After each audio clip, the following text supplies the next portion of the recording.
The Legend of Zelda timeline doesn't exist. These are just games made for people's enjoyment, and they don't need complicated lore or story. Each game is a unique world with little connection to the other. Are you insane? The Legend of Zelda's timeline is what keeps all the games connected. Without it, these games wouldn't even be part of the Zelda series. They'd just be another high fantasy adventure game with no identity. Alright folks, what's going on here today?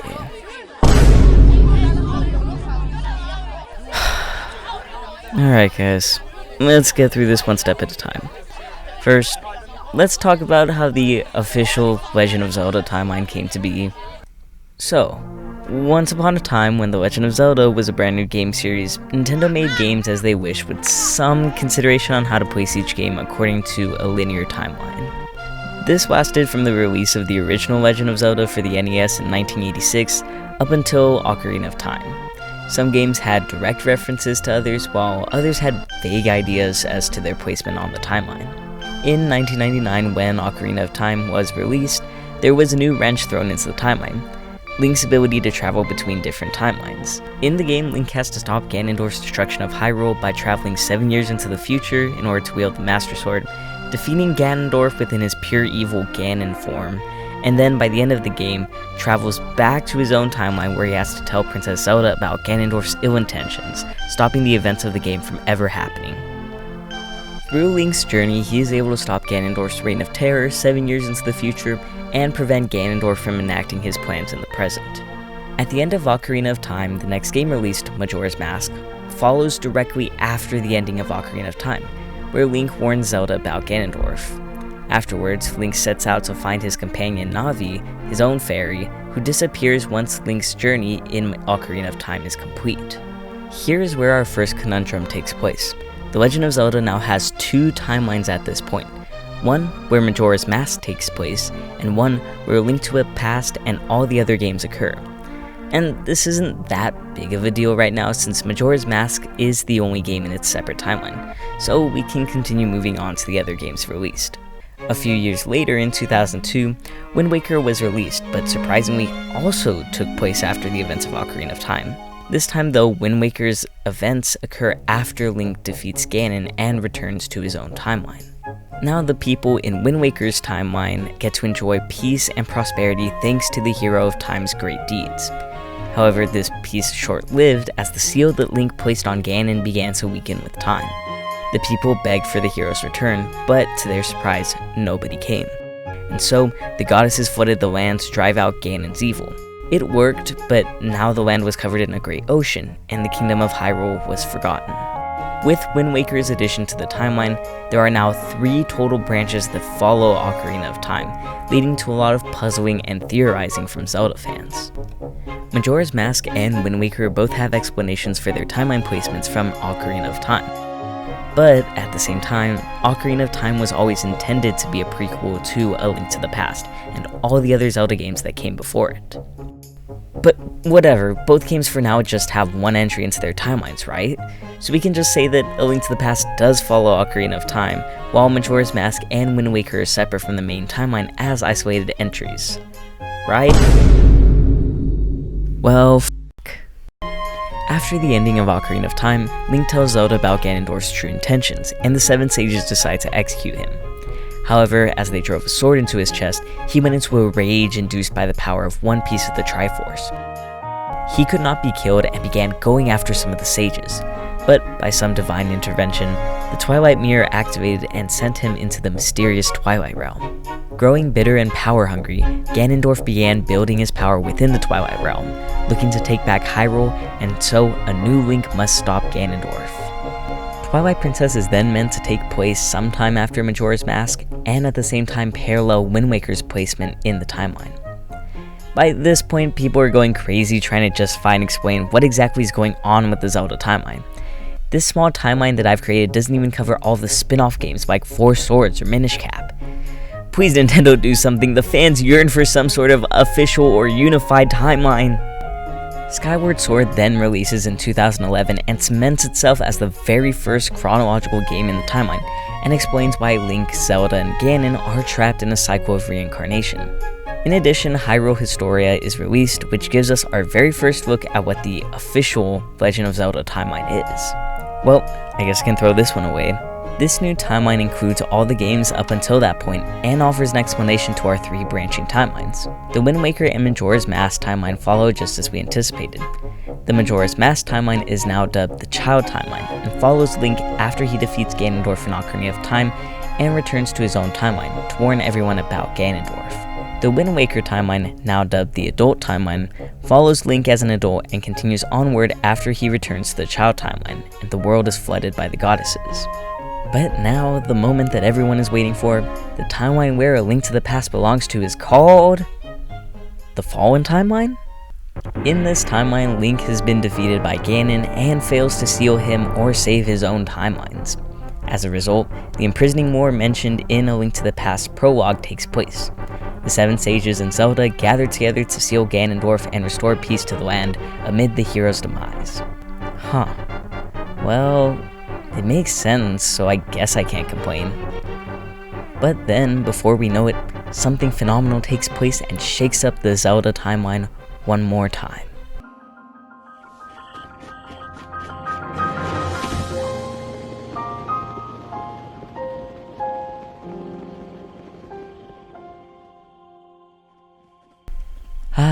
Breath of the Wild. This was actually my own first Zelda game ever on the Wii U. Yes, I owned a Wii U, leave me alone, okay? I really enjoyed it as my first Nintendo console. Breath of the Wild is an amazing game, and I adore it even with some of its minimal environment and isolated experience. But as much as I love playing the game, I don't love what it does to the Zelda timeline. For starters, the existence and inclusion of 2 races, the Rito and the Zora, kind of contradict each other in terms of the Legend of Zelda's timeline.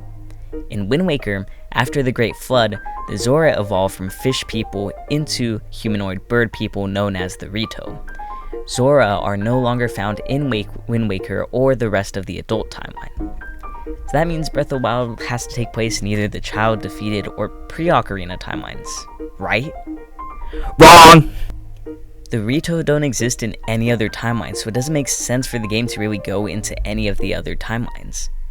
There are also appearances of objects and places from other games like the Temple of Time and Lon Lon Ranch from Ocarina of Time, the Twilight Mirror from Twilight Princess, rock salts formed by the Great Sea in Wind Waker, the Springs of Power, Courage, and Wisdom from Skyward Sword, and several locations named after various characters from other Zelda games. So, Breath of the Wild doesn't seem to fit any of the other timelines, right? Oh, and I forgot to mention that 10,000 years before the events 100 years before Breath of the Wild, there was the first Great Calamity, where Shikamex, a hero, and the princess had to seal the malice-driven Ganon. Nintendo has offered their own solution where Breath of the Wild takes place at the very end of the timeline, and because it's so far into the future compared to all the other games, all of the branching timelines converge, creating the overlapping locations and objects that we mentioned earlier. I'm not a big fan of it, and I still have questions about where exactly the first Great Calamity happens, but I guess we can move on for now. Are you Tears of the Kingdom is a hot mess in its own story department and can't even hold its own timeline stable. Despite being a direct sequel to Breath of the Wild, none of the NPCs seem to acknowledge Link or remember the Great Calamity that Link and Zelda helped put a stop to. When you take into account that Zelda also time travels to Hyrule's founding, this throws off the Great Calamity of 10,000 years ago, and although it should happen sometime after the founding of the Kingdom of Hyrule, we face another elephant in the room with the existence of Ganondorf. See, Ganondorf during the entire time from 10,000 years ago lives under Hyrule Castle after Rauru seals him there using his arm and light powers. Ganondorf's malice then manifests into the pig Ganon that we see during the Great Calamity, and wreaks havoc on Hyrule. This all makes sense in the self-contained Breath of the Wild and Tears of the Kingdom timeline, but now it really can't fit with the main Zelda timeline. Even if we try to Frankenstein it in somehow. 1. Rauru and Sonia would have to be the founders of Hyrule, which contradicts with the ending of Skyward Sword, where Zelda, Link, and the people of Skyloft set foot onto the ground for the first time and then found the Kingdom of Hyrule. 2. There is no way that we can have one dehydrated Ganondorf chilling in the basement of every iteration of Hyrule Castle, while the other one continues on with his world-ending plans in every game. 3. This would mean that there are two imprisoning wars happening at two very different points in time, one closer to the founding of Hyrule in Tears of the Kingdom, and then another later after the heroes defeated in Ocarina of Time following the Fallen Hero timeline. Both wars also include 7 sages, Zelda, and one of the sages being named Rauru. But now, one of them is a Zonai goat man and the other is a guy that can turn into an owl. And 4. If Rauru helps found the Kingdom of Hyrule and comes for the Zonai, what does this mean for Sheikah technology? Did Sheikah tech take inspiration from Zonai tech? Is Sheikah tech just repurposed Zonai tech? And why are there 2 technology-based ancient cultures? So, Tears of the Kingdom and Breath of the Wild definitely don't fit with the rest of the timeline, and Nintendo has at least acknowledged that much. Echoes of Wisdom thankfully doesn't suffer from this and neatly fits into the Fallen Hero timeline branch. But now, what do we do? That's what myself and a lot of other Zelda fans have been asking ourselves while trying to put together the Zelda timeline. Many have resigned and said that the Zelda timeline doesn't matter. With the release of Tears of the Kingdom, it became clear that Nintendo and the Zelda team care more about game design and technological prowess of their games over the story that won many fans over. Others have continued to search for answers, delving into the deepest depths to try and find some explanation or connection between every game. All of this has culminated into the amalgamated and heated discourse we have today. Does the Zelda timeline even matter at all?